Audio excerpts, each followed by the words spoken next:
Reading from Srimad Bhagavatam, Canto 11,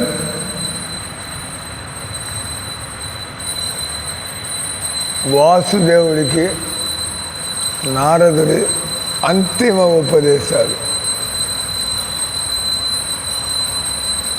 అంటే కొంత సమయం నుంచి మాట్లాడుతూ ఉన్నాడు, ఇంకా ముగింపుకి ఆయన చెప్పి ముగింపు ఉపదేశాలు కొద్దిగా ముఖ్యమైనవిగానే ఉండొచ్చు. ఎందుకంటే ఎక్కువ ఇంపార్టెంట్ ఆయన ఆఖరిలో మళ్ళీ చెప్పేసి ఈరోజు 20 నుంచి 19 నుంచి 23 రాజోవాచ కస్మిన్ కాలే స భగవాన్ కిం వర్ణ కీదృశో నృభి నామ్నా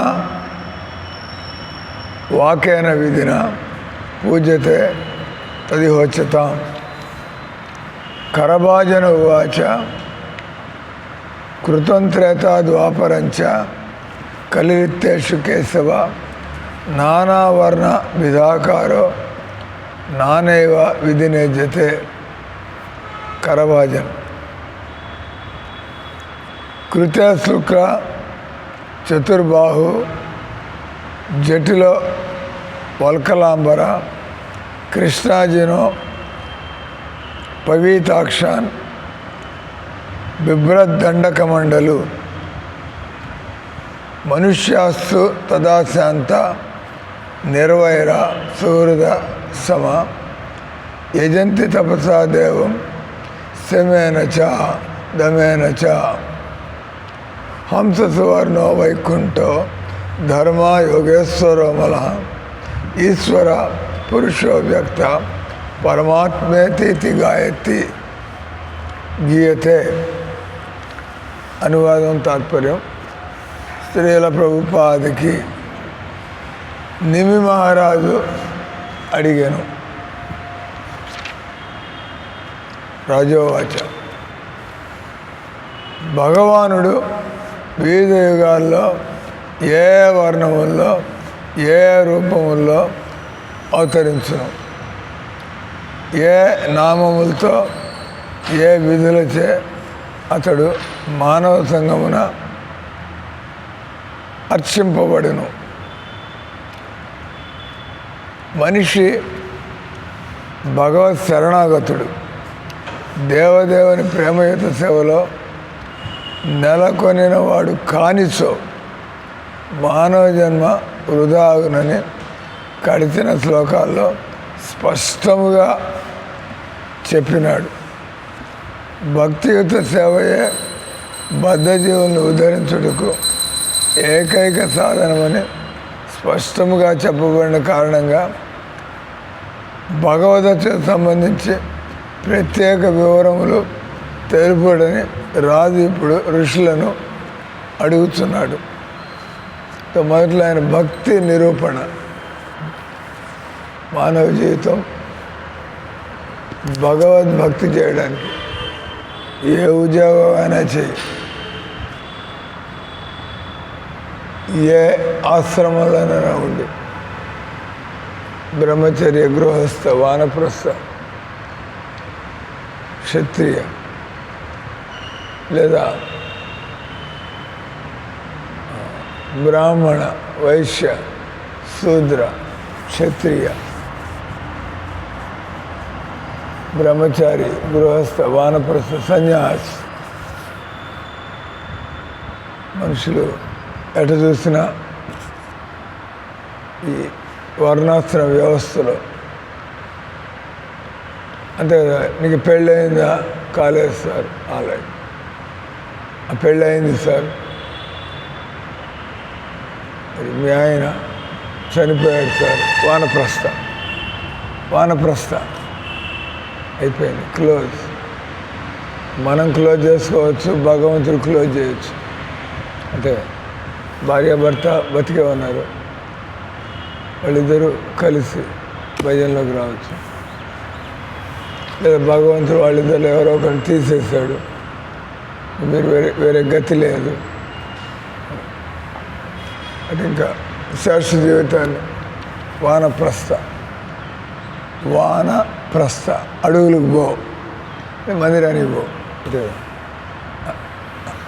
అంటే ముందు రోజుల్లో జనాలు అడిగిపోయారు, అప్పుడు యుగధర్మం వేరు.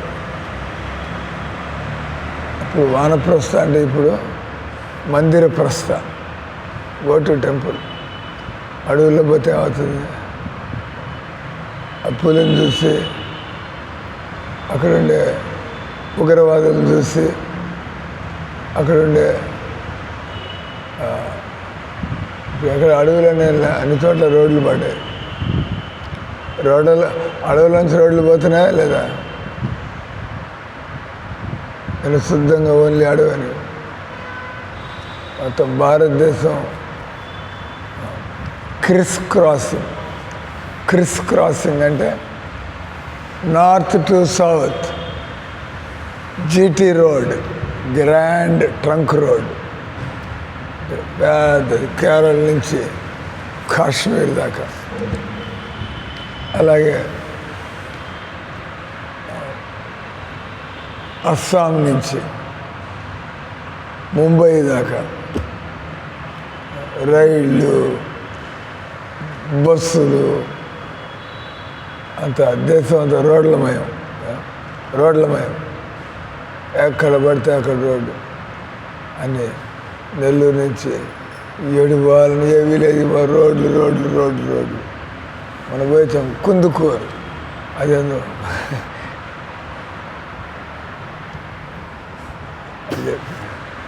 అడవి. వీళ్ళందరికీ నచ్చింది, భలే ఉంది ఇక్కడ గ్రీనరీ అన్నారా లేదా? అక్కడ ఉండే పచ్చదనం వీళ్ళకి నచ్చింది. ఎందుకంటే ఆ రోడ్డు తప్పించి మిగతా అంతా కూడా అడిగి, బస్సు మళ్ళీ అటపోతే ఇంకో రోడ్డు. సో ఇక్కడ ఎక్కడా కూడా ఏకాంత ప్రదేశం అనేది లేదు. హిమాలయాల్లో మిలిటరీ కదలికలు, హిమాలయాల్లో మిలిటరీ స్థావరాలు, రోడ్డు లేకపోవచ్చు. హిమాలయాల్లో రోడ్డు ఎక్కడ వేస్తాడు? బస్సు పైకి పోతే మన కింద దారాలి. అంటే రోడ్డు వేయాలంటే నల్లగా కొన్ని చోట్ల వేశాడు. బద్రీనాథ్, కేదార్నాథ్, గంగోత్రి, అమర్నాథ్, యమునోత్రి. నీ పెళ్ళయిందా అయిందా? ఇట్లా తయారయ్యా.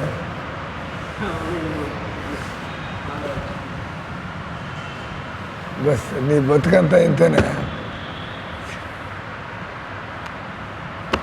చెప్పినట్టనే పోతే ఏమవుతుంది? విసుగు వచ్చినప్పుడు ఇక్కడ కనబడుతూ ఉంటాడు. 4 డబ్బులు కనపడ్డాయంటే బయటికి పోతే ఈ దేవుడి అని మన పని చేస్తారు. ముందు రాళ్ళు పోగు చేసుకోవాలి. ఇక్కడ కూర్చుంటే డబ్బులు కూడా వస్తాయి, అది మనకు అర్థం కావట్లేదు. ఆయన డబ్బులు కనిపించగానే మందిరంలో కనిపించదు.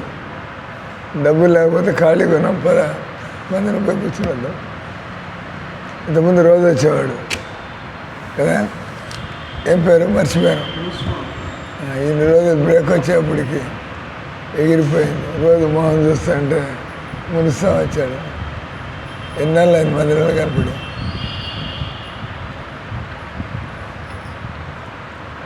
అదే సో కృష్ణుని గట్టిగా నమ్ముకోవాలి. డబ్బులు కావాలన్నా, పెళ్ళం కావాలన్నా, మనకి పదవులు కావాలన్నా, ఆనందం కావాలన్నా, మనం చావు పుట్టు గురించి బయటపడాలన్నా, దేనికైనా అంతే. దేవుడు లేకపోతే 0. 1 లేకపోతే ఎన్ని జీరోలు పెట్టు, అంత 0. ఒకటి లేకపోతే ఒకటి పెట్టి జీరోలు పెట్టుకుంటూ పో. డబ్బులు ఉన్నాయి, పెళ్ళాం ఉంది, ఉద్యోగం ఉంది, ఆరోగ్యం ఉంది, పనికి వస్తుంది. ముందు భక్తి. భక్తి లేకపోతే బతకడం దానికి పశువులాగా. అదే ఇప్పుడు ఇక్కడ చదువుతుంది కూడా అదే, ఈరోజు చదువుతుంది కూడా అదే టాపిక్. ఆయన భక్తి మనిషి అన్న తర్వాత భక్తి, అది లేకపోతే వాడు మనిషి కాదు. ఏదో ఒక భక్తి కాదు. ఏదో భక్తి అంటే మళ్ళీ దేశభక్తి, కుటుంబ భక్తి, కులం భక్తి, కులం పిచ్చి. భక్తి అంటే కృష్ణ భక్తి, దేవుడి భక్తి. ఇక్కడ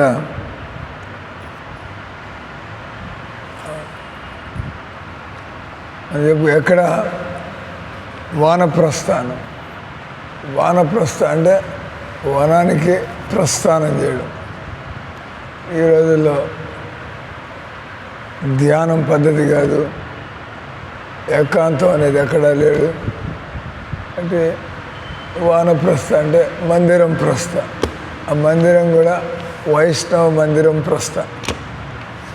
బ్రహ్మచర్యం, గృహస్థం, వైష్ణవ మందిరం ప్రస్థ, సన్యాసం. సన్యాసం అనేవాడు మందిరంలో ఉన్న బయట ఉన్న ఎక్కడున్నా కూడా వాడు కృష్ణ భక్తి చేస్తూ ఉంటాడు, ప్రచారం చేస్తాం. ట్రైన్లో కూర్చుంటాం, కృష్ణుడిని మాట్లాడుతాం. ట్రైన్ డబ్బా కాస్త మందిరం అయిపోయింది. ఎక్కడ ప్రోగ్రాంలో కూర్చోబెడతారు, తీసుకెళ్ళి కుందుకూరు. అది మామూలుగా బయలు ప్రదేశం, ఏమీ లేదు అక్కడ. ఇప్పుడు బయట చూస్తే జనాలు అక్కడ పెంటలు వేస్తూ ఉంటారు, అంతే కదా. కానీ మన బయటకి అంత క్లీన్ చేసి అక్కడ స్టేజ్ కట్టి మనం కూర్చోబెడితే అక్కడ దేవుడి మాటలు మాట్లాడడం. సత్సంగ్ అంటారు.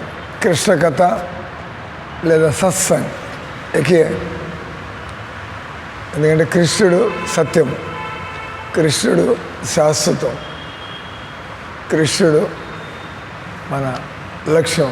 నారాయణ పరో ధర్మ, నారాయణ పరో వేద, నారాయణ పరంతప, నారాయణ పరం జ్ఞానం. భాగవతం. నారాయణ పరం జ్ఞానం. జ్ఞానం అని సొల్లు కబుర్లన్నీ చదువుతాం. అది నారాయణ పేరు కూడా రాకపోతే ఏం జ్ఞానం అది? బీటెక్, ఎంటెక్ జ్ఞానం కాదు అది.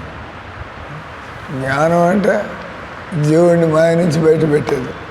జ్ఞానం అంటే జీవుడిని భగవంతుడి దగ్గరికి తీసుకెళ్ళేది, లేదా భగవంతుడి గురించి చెప్పేది జ్ఞానం. అదంటే నువ్వు బయటపడతావు. అంటే నారాయణం పరం జ్ఞానం. దీని కూడా జ్ఞానం అంటే అనొచ్చు. మీరు అదే బీటెక్, బీఫార్మా, కానీ పరం జ్ఞానం కాదు. పరం జ్ఞానం అంటే ట్రాన్సెండెంటల్. పరం జ్ఞానం అంటే టాప్ మోస్ట్. ఇది అల్టీరియర్ నాలెడ్జ్, అల్టిమేట్ నాలెడ్జ్, పరం జ్ఞానం.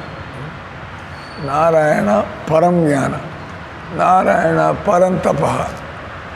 వంట వాళ్ళు అన్ని చోట్ల పనిచేస్తున్నారు, మీరు కూడా పనిచేస్తున్నారు. కానీ నారాయణ పరంతప, ఆ వంట పని ఏదో దేవుడి కోసం చేయండి. లక్ష్మి ఈరోజు నేను డబ్బులు దండుకోవడానికి తిరుగుతుందంట. డబ్బులు అవసరం, అదే దేవుడి కోసం, మన కోసం కాదు. నారాయణ పరంతప యత్కరోసి యదస్నాసి యజ్జుస్సోసి.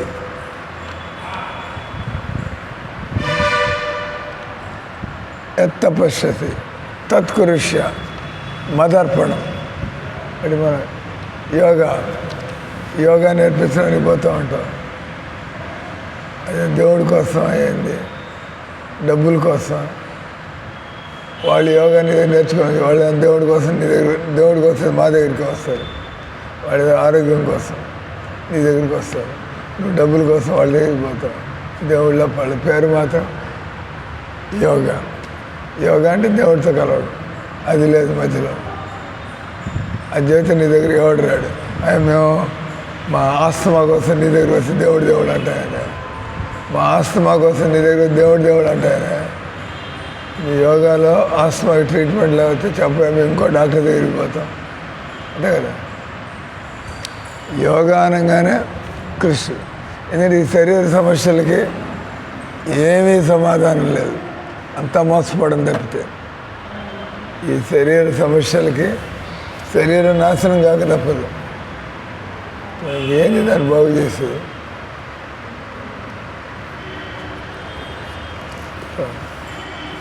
నారాయణ పరంతప, నారాయణ పరోధర్మ. పరోధర్మ మనకి కుటుంబ ధర్మం, వృత్తి ధర్మం, ఇవన్నీ కూడా ధర్మాలే.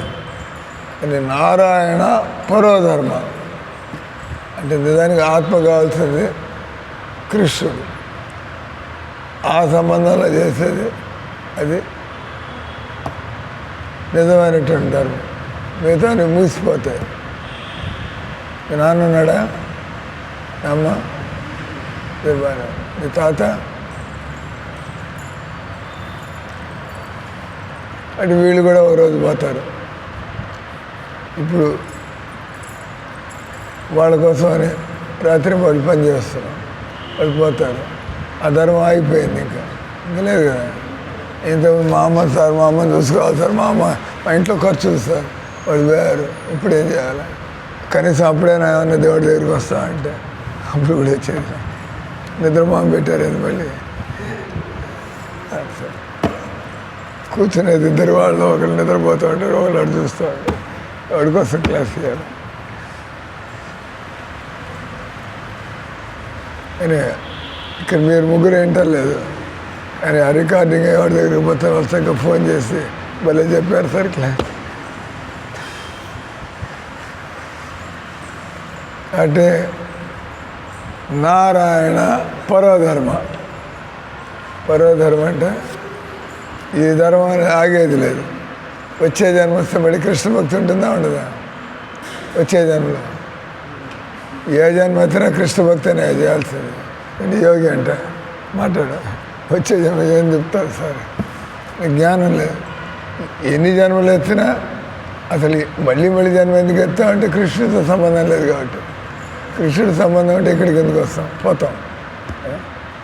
అంటే నేను అడిగింది, నువ్వు ఎన్ని జన్మలు ఎత్తినా కృష్ణుడితో సంబంధం ఉంటుంది. ఎందుకంటే భగవంతుడి సంబంధం తెగేది లేదు.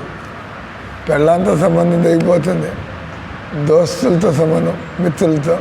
అదే వాడు విశ్వాసఘాతకుడైతే, నమ్మక ద్రోహి, చాలు వీడు నమ్మి మునిగా, ఇంకా చాలు, వీడి జోలికి పోకూడదు. ఈరోజు నేను ఒక మెసేజ్ పెట్టా. ముస్లింలు మనం వాళ్ళని ఎలాంటి వాడు నమ్మడానికి లేదు. ఎందుకంటే వాళ్ళ ఉద్దేశం వేరుగా ఉన్నప్పుడు ఎన్ని తీయని మాటలు చేస్తే లాభం లేదు. అవకాశాన్ని ఎదురు చూసేవాళ్ళు, గతి లేక మనతో పాటు ఉండేవాళ్ళు. ఇప్పుడు మనం 10 మంది ఉన్నవాళ్ళు, 3 ఉన్నారు గతి లేక, వాడు ఎదురు చూస్తూ ఉంటాడు. అంటే అంతే కదా అంటారు.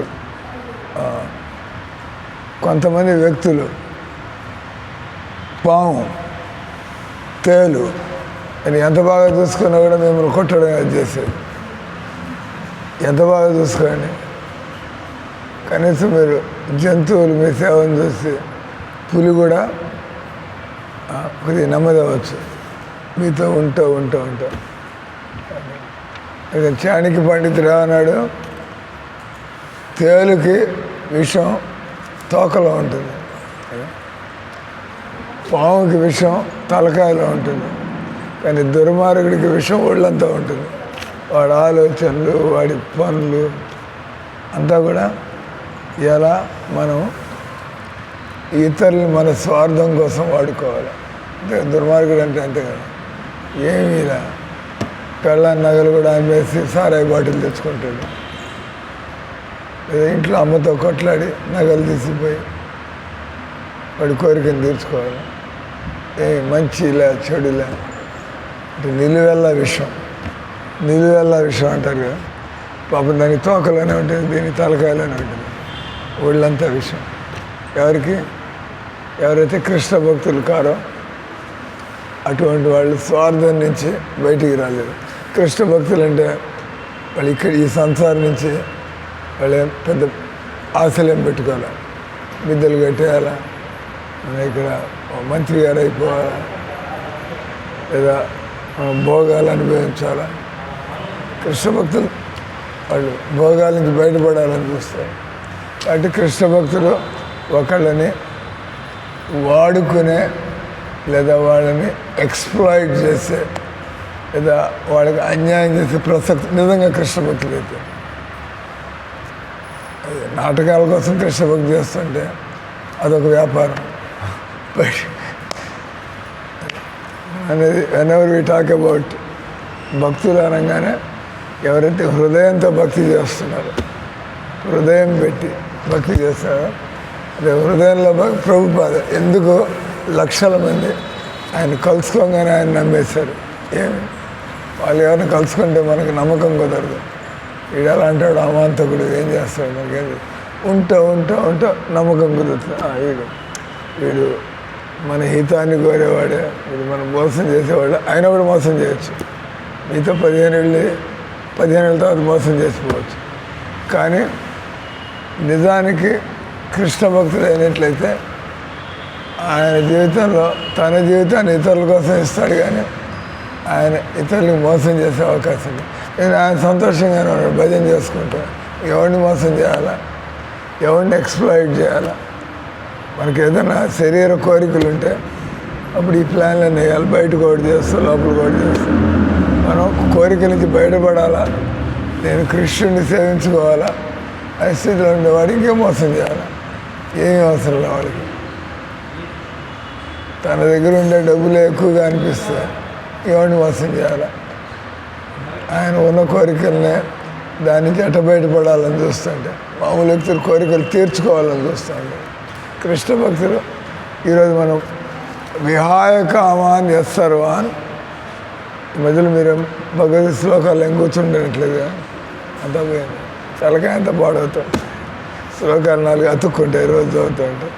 విహాయ కామాన్ యస్సర్వాన్, ఎవడైతే కోరికలను ఎత్తిపారేస్తాడో, విహాయ అంటే వదిలిపెట్టాడు, విహాయ కామాన్ యస్సర్వాన్, ఈ శరీరానికి సంబంధించిన కోరికలన్నీ ఎవడైతే వదిలిపెట్టాడో, పుమాంసర్త నిస్పృహ, వాడి ప్రపంచంలో ఎక్కడికైనా కూడా లేదు వెనకాల లాగుడు పీకుడేం లేదు, ఎక్కడికి పోమంటే అక్కడికి వెళ్ళిపోతాడు. అంటే ఇక్కడ మనకు ఆసక్తి ఉంటే నేను నెల్లూరు వదిలిపెట్టేట పోవాలా, ఆసక్తి లేకపోతే ఇక్కడ చేసేది భజనే, అక్కడ చేసేది భజనే, ఎక్కడికి పోతే విహాయ కామాన్ యస్సర్వాన్ పుమాంసర్త నిస్పృహ. నిస్పృహ అంటే వితౌట్ కేర్స్. అక్కడికి పోతే నాకు రూమ్ దొరుకుతుందా లేదా, అక్కడికి పోతే తిండి దొరుకుతుందా లేదా, అక్కడికి పోతే నాకు కావాల్సిన విధంగా, లేకపోతే అక్కడికి పోను. దేవుడిని నమ్ముకునేవాడు ఆయన ఎట ఏర్పాటు చేస్తాట, దాన్ని అంటారు నిస్పృహ. నిస్పృహ అంటే తన గురించి ఎక్కువ ఆలోచించేదేం లేదు, దేవుడు ఎలా నడిపితే. సో విహాయ కామాన్, ఇది 2వ అధ్యాయంలో 70వ శ్లోకం. 2వ అధ్యాయం 72 శ్లోకాల్లో అయిపోతుంది. దానిలో 70, 71 3 శ్లోకాలు చెప్పేసి మనం క్లాస్ టైం అయిపోయింది. ఒకటి వచ్చి ఆపూర్వమాణామచల ప్రతిష్టం సముద్రమాప ప్రవిశంతి సర్వే యద్దత్కామాయం ప్రవిశంతి సర్వే సశాంతి మాప్నవతిన కామాకామి. కోరికలు తీర్చుకునేవాడు ఎప్పుడూ సుఖపడ్డు, అంటే ఆ కోరికలు గిల్లుతూనే ఉంటాయి మళ్ళీ మళ్ళీ. కోరికలను సహించేటువంటి వాడు సముద్రంలాగా తయారవుతాడంట.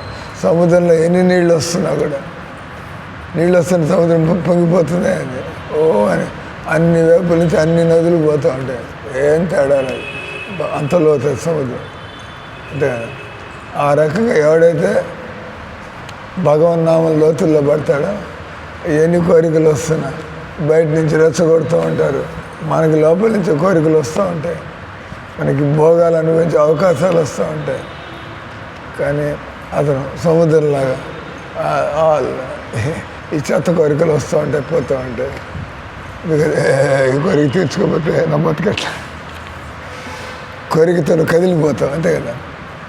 అని ఎవడైతే కృష్ణ భక్తులు అవుతాడో ఎన్ని కోరిక, ఈ చెత్త అంతా మనం రోజు చూస్తే బతుకంతా చూస్తూ ఉండే కోరికలు, దీనికి ఇప్పుడు ఎందుకు లొంగాల. ఆ తర్వాతలోకి ఇప్పుడు చెప్పింది ఆ రకంగా ఎవడైతే అలవాటు, అంత అలవాటే. ఇది ఒక భక్తుడు కానివాడికి తేడా అయింది. ఈ శరీరం ఉన్నంత వరకు మీరు ఆడాళ్ళు మోగాళ్ళు, ఈ శరీరం ఉన్నంత వరకు ఈ ఆడ మగ ఆలోచనలు వస్తూనే ఉంటాయి. ఎంత భక్తి అయినా చేయండి. కానీ కొంతమంది పడిపోతారు, కొంతమంది పడిపోరు. ఆలోచనలు ఉంటాయి, కొంతమంది ఆలోచనలకు పడిపోతారు సంసారికులు. యోగి అయినాడు ఆలోచనలకు పడిపోడు, ఎందుకంటే అలవాటు చేసుకున్నాడు. బాగా తెల్లారుదామని చేయడం, బాగా భజనలు చేయడం, సేవలు చేయడం, మనసుని ఆయన బాగా కృష్ణుడితో బాగా కూరి మనసులో కృష్ణుని పెట్టుకున్నాడు. వేరే ఆలోచనని రానియడు. అటు విహాయ కామాన్ సర్వాన్ పుమాన్ శర్తి నిస్పృహ నిర్మమో నిరహంకార. వాడికి మన వాళ్ళని లేదు, మీకు అహంకారం నన్ను ఎందుకెట్టా అన్నారని. నిర్మమ నాదంటే ఏం లేదు, నిరహంకార అంటే ఈ శరీరం అన్నప్పుడు మనకు రోషం వచ్చేది. నిన్న ఆయన వచ్చాడు క్లాసులో, आपका మాయావాది ఆయతా అని క్యా నామ్ బోలా, జయరామయ్య. ఆయన కృష్ణ భక్తుడు కాదు, కృష్ణుడు కూడా మనలాగే గడ్డాలు మీసాలు వచ్చాయంట, మనలాగే ఆయనకు ముసలితనం వచ్చి చచ్చిపోయాడంటే కృష్ణుడు. ఇంకా దేవుడు ఎట్టయ్యాడు, అది కాదు సార్ అంటాడు. ఏమైనా లేచి 4 దిట్లు లేచిపోయా అక్కడికి. నాన్ సెన్స్ మన లేరు కదా, ఉన్నావు కదా నువ్వు, చాలా రకాలుగా చెప్పడానికి చూసా. లేదు సార్, దేవుడి ఇదంతా కూడా మనం కోరికల నుంచి బయటకు వచ్చేదాకా, కోరికల నుంచి బయటకు వస్తే మనం కూడా దేవుడే అంటాడు, మనం కూడా దేవుడే అంటాడు. Non sense. నువ్వు దేవుడైతే సాధన ఎందుకు చేస్తున్నావా? నువ్వు దేవుడైతే పెళ్లి చేసుకుని ముసలాడి పెట్టావా? అది కాదు ఇదంతా. ఇది సార్ అది అర్థమైతే ఇది ఉండదండి. పిచ్చికాళ్ళలాగా మాట్లాడు. హరే కృష్ణ. నేను 15 నిమిషాలు మాట్లాడా, ఆయన కూడా అదే మాట. పనికిరా, నువ్వు చచ్చేప్పుడు నీకు కోమం వస్తుంది. ఆయన డిస్టర్బ్ కావట్లా, నేను బండబూతులు తిడుతున్నా. Non sense. ఏంది ఆయన మాట్లాడారు. ఆయన మాత్రం ఏమంటే ఆయనకి అహంకారం లేదంట, అహంకారం లేదంట. నేను కూడా చెప్పాను, నేను మీతో ఈ కేకలేయడం తిట్టడం అంతా కూడా సిద్ధాంతంలో తేడా ఉంది. మేము భగవద్గీతను చదువుతున్నాం, కృష్ణుడు దేవుడని మీరు ఒప్పుకోవటం లేదు. అందుకని ఈ కేకలేయడం తిట్టడం తప్పితే ఆయన అంటే నాకేమైనా అసహ్యం, నాకేమన్నా ద్వేషం, నాకేం పని. బాగా ముసలాడు చేస్తున్నాడు, సరిగ్గా చేస్తే జన్మ సార్థకం మా తాపత. అంతకంటే ఆయన చేస్తే నాకేం, చేయకపోతే నాకేం.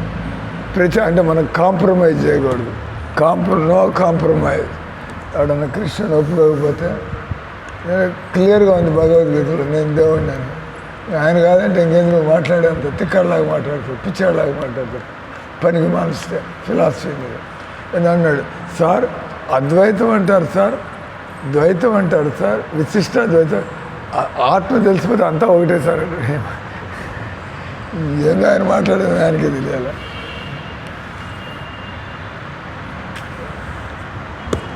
రకరకాలుగా చెప్పి చూస్తాం. నీ చావు నువ్వు కావాలి, లేచిపోయాక ఇంకెళ్ళిపోయాడు. పాయింట్ అంటే ఆయన అహంకారం లేనివాడు. అహంకారం అంటే ఈ శరీరం అనుకున్నాడు. ఆయనకు నిజంగా కోపం రావాలి. నీ ఇన్నేళ్ళ నుంచి నేను ఎక్కడ పట్టుకున్నా అంటే, అంతా మందంటే ఏం లేదు సార్, మీ ఇల్లు కృష్ణుడికి ఇవ్వకూడదా అంటే, అది మా అబ్బాయికి ఇవ్వాలి సార్ అంటాడు. అదే అంతా కృష్ణుడిదంట, అయితే మీ ఇల్లు భగవంతుడికి ఇవ్వాలంటే అది మా అబ్బాయికి ఇవ్వాలి సార్ అంటాడు. ఎందు ఆయన మాట్లాడేది ఆయనకు తెలియట్లేదు. ప్రేమ లేదు. ప్రేమ ఉన్నవాడు ఆయన నేనేదో దేవుడు గొప్పగా ఇచ్చేస్తా లేదా అట్లంతా ఆలోచించారు. బస్ మనకి దేవుడు తినడానికి ఉండడానికి ఏర్పాటు చేశాడు. ఆయన చేసుకుంటూ పోతుండే ఆయన ఏదో అంటే మీ దగ్గర ఎక్కువ ఉన్నప్పుడు మీరు చెప్పా పోయేప్పుడు మీ ఇల్లు పట్టుకుపోతాయి. కృష్ణుడు రాస్తే తప్పేది నాకు అర్థం కాదు. మీరంటే మీ అల్లుడు సాగొడతాడు. ఇల్లు కృష్ణుడికి రాస్తా అంటే చాలు నువ్వు చేసిన భక్తి ఇంకా ఇట్లాంటి ఆలోచన అంతే కదా. అది అది మీ పేరు మీద ఉన్నట్టయితే రాసి పారేస్తారు. ఎవడేం చేసుకుంటాడు చేసుకోండి. నేను చెప్పాను అది కూడా ఎక్కడి వరకు చెప్పాను అండి. మీ పిల్లవాళ్ళు అడుగు తింటుంటే తప్పులేదు. మీ పిల్లవాళ్ళు అడుగు తింటుంటే వాడు యోగ్యత లేదు సార్, చేతగానాడు సార్, ఆల్రైట్ తినడానికి. వాళ్ళు ఉద్యోగాలు చేసుకుని బ్రహ్మాండంగా కులుకుతున్నారు. వాళ్ళు ఈ ఇల్లు తీసుకెళ్ళి ఆయనకి రాసి ఇవ్వాలంట. తప్పు కదా. అంటే పైకి ఉత్తిత్తు మాటలు కృష్ణ కృష్ణ అని చెప్పి ఇక్కడ అసలు విషయానికి వచ్చేప్పుడు అది మోహం. మన కుర్రాడికి పోవాలి. అది కూడా చెప్తాడండి. మీ ఇల్లు కృష్ణుడిది అంటారు కానీ ఇల్లు కృష్ణుడికి రాసిస్తా అంటున్నారు. నేను చెప్పా మీ ఇల్లు కృష్ణుడిది అయితే రోజు ఒక 20 మంది కృష్ణ భక్తులు వచ్చి మీ ఇంట్లో కూర్చుంటాం మేము. కృష్ణుడి ఇల్లు కాబట్టి. తర్వాత ఆయన చెప్పి మిమ్మల్ని మేము పిలుస్తున్నామా, నువ్వు భార్య భర్త, ఇంకా భార్య చావాలా, ఇంకా ఆయనకి 80 ఏళ్ళు అంట. మీరిద్దరూ వచ్చి చూడండి ఇది కృష్ణుడి ప్లేస్ కాబట్టి నేను పిలుస్తున్నా, నా ఇల్లు కాదు ఇది కృష్ణుడి ప్లేస్. రావయ్య నువ్వు పిలిచావా లేదా, ఇక్కడ వచ్చాను నా ఇల్లు కాదు ఇది. ఆయన అంతా కృష్ణుడు సార్, నీ ఇల్లు అంటే మా అబ్బాయికి ఆయన నాకేం బాగుంది ఏదో ఒకటి మాట్లాడేది. అప్పుడు నేను చెప్తాను మేము ఈ పెద్ద బిల్డింగ్లో ఉంటున్నాం. ఈ బిల్డింగ్ నా పేరు మీద లేదు. ఎవరి పేరు మీద ఉంది? ఇస్కాన్. ఈ బిల్డింగ్ ఇస్కాన్ పేరు మీద ఉంది. నేను రేపు వస్తాను గొడవ రాజశేఖర్ అని ఎవడవాడు వచ్చి కూర్చుంటాడు ఇక్కడ, అంతే కదా. నా పేరు లేదు, ఎవడవాడు కూర్చుంటాడు ఇక్కడికి వచ్చి. నా పేరు మీద అంటే వెంటనే దిగుతారు మా అన్నయ్యలు మా చెల్లెలు. ఇది మా అన్నయ్య గారిది, మేము పంచుకుంటామని గెడుతారు ఇక్కడికి వస్తామండి. ఎందుకంటే మన పేరేం లేదు ఇక్కడ, ఎవరు రావడానికి లేదు. వాళ్ళకి తెలుసు ఈ మందిరం పేరు ఇస్కాన్ ఉంది. మనం పోయి వెనకాల గొడవ పెట్టుకుని దొరికేది కోర్టులో కూడా చెప్పేస్తాడు. మీకేం ఒక పైసా ఉండదు ఇక్కడ పోతా ఉండడానికి. ఆ మాత్రం చదువుకున్నారు కాబట్టి వాడికి తెలియట్లున్నాయి. పాయింట్ వచ్చి ఆయన చెప్పారు, రండి మీరు ఇల్లు కట్టారు కృష్ణుడు అంటున్నారు, మేము ఈ ప్రాపర్టీ కట్టాము కృష్ణుడు అంటున్నాం. మేము జనాన్ని పిలుస్తున్నాం వచ్చి ఇక్కడ చేరండి. ఎందుకంటే ఇది కృష్ణుడిది. ఎవరైనా భక్తి చేసుకోవాలంటే వాడు ఇక్కడ చేరచ్చు. నువ్వు అడగటంలో నువ్వు మాలాడివా, మంగళాడివా, మాదిగాడివా, నువ్వు బ్రాహ్మడివా, రెడ్డివా, ఏం అడగన్నావు. నువ్వు భక్తి చేసుకోవడానికి రెడీగా ఉన్నావు. భక్తి చేయాలంటే కులాలు మతాలు జాతులు, ఓ ముస్లిం వాడు వచ్చినా కూడా భక్తి చేస్తా అంటే ఆల్ రైట్. తెల్లారుదామని విగ్రహాలకు దండం పెట్టాలి, గుండు కొట్టుకోవాలి, పిలక పెట్టుకోవాలి, భజన చేయాలి, అంతే కదా. మన ముస్లిం వస్తే నువ్వు చేయడానికి లేదంటారండి. ఆ పద్ధతిలో వచ్చేటైతే రా, అంతా కృష్ణుడి కోసం చేసేటట్టు. ఈయన పాయింట్ వచ్చి ఆయన దీని అంటారు మాయావాదులు అంటే కృష్ణుడు కూడా అదే చెప్పారు. భీష్ముడికి గడ్డాలు మిసాలు వచ్చాయి. ఆ స్వరసేనుడికి ఉగ్రసేనుడికి వీళ్ళందరికీ కంసుడికి కృష్ణుడికి ఎందుకు రాలి జవాబు లేదు. అందరూ కృష్ణుడికి 125 ఏళ్ళు, మిగతా వాళ్ళంతా అంటే ఆయన 120 తర్వాత చచ్చాడు కదా అంటాడు. ఆయన 120 తర్వాత ఆయన అదృశ్యం అయ్యాడు. ఏం తెలియకుండా ఎందుకు మాట్లాడతారు. భీష్ముల వారు ఆయన చనిపోయాడు, ఆయన 125 ఏళ్ళు బతికాడు.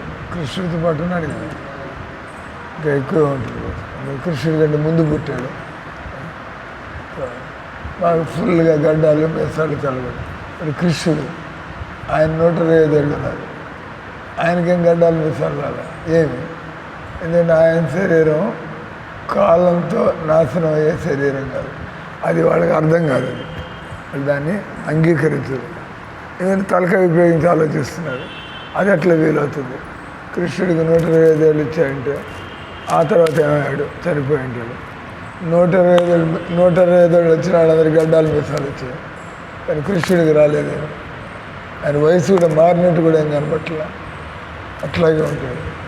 ఎందుకంటే ఆయన దివ్య పురుషుడు, కాలప్రభావం ఉంటుంది. ఆత్మ మీద కూడా కాలప్రభావం. నా శరీరానికి ఇవన్నీ మారుతాయి, కానీ నా ఆత్మ, అందుకే కోరికలు ఎప్పటికప్పుడు అలాగే ఉంటాయి. ముసలాడే మనసులో పడినా కూడా మనకి కామ వాసనలు వదిలిపెట్టవు, లేదా మనకు కోరికలు రావు. భక్తి కలిగి భగవంతుడి దయతో బయటపడ్డాం కోరికల నుంచి.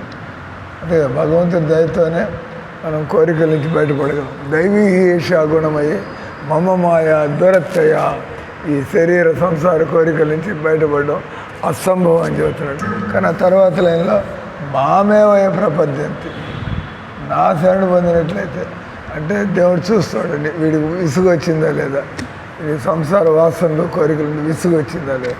విసుగు వచ్చినాడు దూరంగా ఉంటాడు, విసుగు వచ్చినాడు మనసుని ఎప్పుడు భజనలో పెట్టుకుంటాడు. ఎందుకంటే విసుగు వచ్చింది ఇవన్నీ తీరేవి కాదు, విడిపోవాల్సింది. అంటే భగవంతుడు చూస్తాడు ఎవడు ఎంత ప్రయత్నం చేస్తున్నాడు. నాకు వద్దు సార్ ఆ కోరికలు, వద్దన్నవాడు రోజంతా భజనలో పడి ఉంటాడు. నిద్ర లేవంగానే భజన, పండుకునేదాకా భజన, నిద్ర లేవగా దేవుడి సేవలు మనకంటూ వేరుగా చేసుకోడు. తెలుసు, కుక్కలకి పిల్లలకి తిండి నాకెందుకు దొరకదు, అవేం భజన చేయట్లా, వాటి కూడా దేవుడు భోజనం ఏర్పాటు చేస్తాడు. దుర్మార్గులకి భోజనం, కుక్కలకి పిల్లలకి భోజనం. నువ్వు రోజంతా భజన చేస్తే తిండి ఎట్లా దొరుకుతుంది సార్, మన తెలివితేటలు, ఎందుకంటే మనకు నమ్మకం లేదు కాబట్టి. నేను పాయింట్ వచ్చి ఇక్కడ మనం చెప్పుకుంటుంది భక్తి అనేది కృష్ణ భక్తి. భక్తి అనేటువంటిది మనుషుల చేత ఒకటే పని, అదొకటే పని. అంటే అప్పుడు ఆయన అడిగాడు భగవంతుడు ఏ రూపాల్లో వచ్చాడు, ఏ నామాలు ఉన్నాయి. భగవంతుడు ఏ రూపంలో వస్తే అంటే నేను మురళి ఉన్న దేవుడిని చూపించి ఏ రామచంద్రుడు అంటే ఒప్పుకుంటావే ఏంటి, అదేంట సార్, రామచంద్రుడి దగ్గర ధనుష్ ఉంటుంది, కృష్ణుడి దగ్గర మురళి ఉంటుంది. అంతే కదా, అంటే మురళి ఉన్నాడంటే కృష్ణుడు అనాలి, ధనుష్ బాణాలు ఉన్నాయంటే కోదండపాణి. అట్లా అంటే ఆ రూపంలో ఉన్నప్పుడు ఆ దేవుడు ఆ పేరుతో పిలవాలి.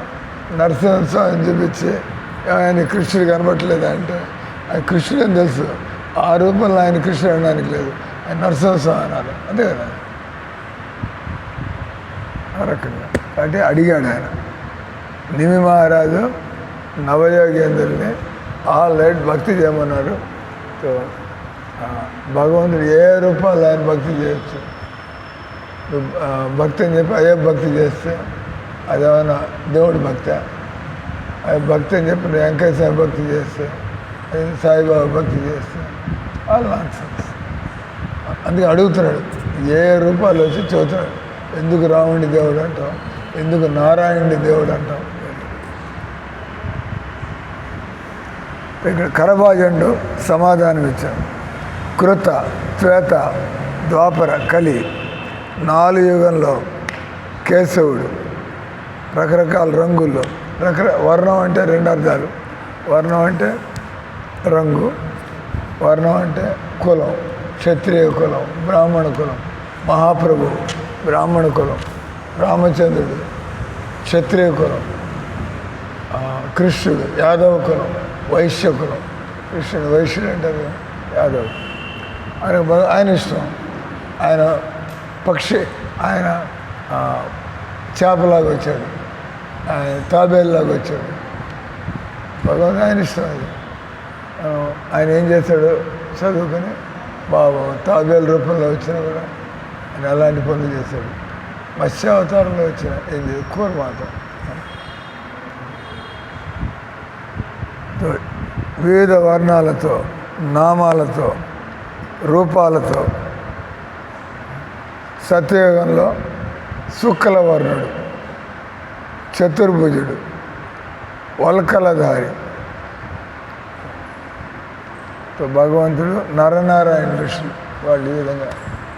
తర్వాత సత్యయుగంలో జనులు శాంతులు, వైరము లేనివారు, అన్ని జీవుల మైత్రి కలిగిన వారు. అన్ని పరిస్థితులు స్థిరముగా ఉండాడు. వారు భగవంతుడిని తపోమయ ధ్యానం చేత ఆ విధంగా ఆరాధించాడు. సత్యయుగంలో భగవంతుడు హంస, ఈరోజు శ్లోకం. సత్యయుగంలో భగవంతుడు హంస, సుపర్ణుడు, వైకుంఠుడు, ధర్ముడు, యోగేశ్వరుడు, అమలుడు, ఈశ్వరుడు, పురుషుడు, అవ్యక్తుడు, ఎన్ని దేవుడికి రకరకాల పేర్లు. హంస, సుపర్ణ, వైకుంఠ, ధర్మ, యోగేశ్వరుడు, అమలుడు. అమలుడు అంటే మళ్ళాంటి శరీరం కాదు, మలంతో కూడిన శరీరం. ఈశ్వరుడు, పురుషుడు, మనమంతా పురుషులని చెప్పుకుంటాం. పురుషుడు అంటే ఎంజాయ్ చేయగలిగేవాడు. నీకు 5 కేజీలు గులాబ్ జామున్ పెట్టి తినవయా అంటే ఎల్లకిలా పడతావు, హాస్పిటల్ పట్టిపోయాను. నువ్వేం ఎంజాయ్ చేసి 2, 3 బస్. హరే కృష్ణ. మనం పురుషులం కాదు సార్. దేవుడికి టన్నులు పెట్టండి, తింటాడా లేదా? టన్నులు. ఎంతమంది కృష్ణ భక్తులు నైవేద్యాలు పెట్టినా ఇంకా ఎవడైనా నాకు నైవేద్యం పెట్టేవాడు ఉన్నాడు. అది దేవుడు. అంటే దేవుడు నాకు ఎక్కువ అయిపోయింది, హరిప్రియ మాతాజీ ఈరోజు నాకు నైవేద్యం పెట్ట, మాకు రేపు పెట్టు. ఆయనకి ఇబ్బంది అలా, ఎవడే అంత పెట్టినా కూడా వెంటనే ఇంకా ఏమన్నా ఉందని అడుగుతాడు. అనేది నేను నిజంగా పురుషుడు. ఆయన పురుషుడు అంటే అనుభవించేవాడు. నీ దగ్గరికి 4 ఆడవాళ్ళు వస్తే ఫినిష్, ఈ తలకాయ పగలు పెట్టిపోతారు. రే వాళ్ళందరినీ ఎందుకు పిలిచి భగవంతుని దగ్గరికి 1000 మంది వస్తే మిగతా వాళ్ళందరినీ కూడా మీరెందుకు రాలేదు, కమాన్, మిగతా ఆడవాళ్ళందరినీ కూడా మీరంతా కూడా రండి. భగవంతుడు మన వల్ల కాదు ఇదంతా. అంటే ఇంకా 2 నిమిషాలు చెప్పి ఆపేస్తాం. భగవంతుడి వివిధ అవతారాల గురించి నిమి అడిగిన ప్రశ్నకు కరభాజన ముని ఉత్తరం ఇచ్చుతున్నాడు. సత్యయుగంలో భగవంతుడు ఆయన నరనారాయణ ఋషులుగా, తర్వాత వర్ణాశ్రమ ధర్మ పద్ధతిలో హంస, సుపర్ణ,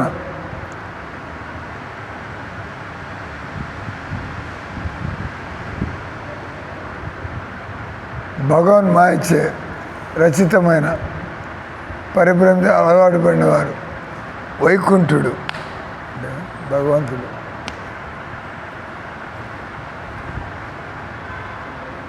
ధర్ముడు. ఈ భూమి మీద మనకేమీ తెలియదు. భ్రాంతిమయ ప్రకృతి గుణములకు బలవంతంగా లోబడినవాడు, మనస్సు నిగ్రహం లేనివాడు, కలత చెంది ఉన్నవాడు. ఆయన్ని యోగీశ్వరుడిగా, కలుషితులైన వారు సత్వరజతమో గుణంతో ఆయన అమలుడని కీర్తించదు. శక్తిహీనులు, ఆయన శక్తిమంతుడు, ఈశ్వరుడు. ఈ విధంగా భగవంతుడికి మనుషులు భగవంతుడిని ఈ విధంగా పిలవాలి. మనకి ధర్మం లేదు, ఆయన ధర్మమూర్తి. ఆయన ఎలాంటి ఇబ్బందులు పడ్డు మనం వైకుంఠం ఆయన. ఈ జగత్తు తాత్కాలికం కాబట్టి ఆయన అవ్యక్త, శాశ్వతంగా.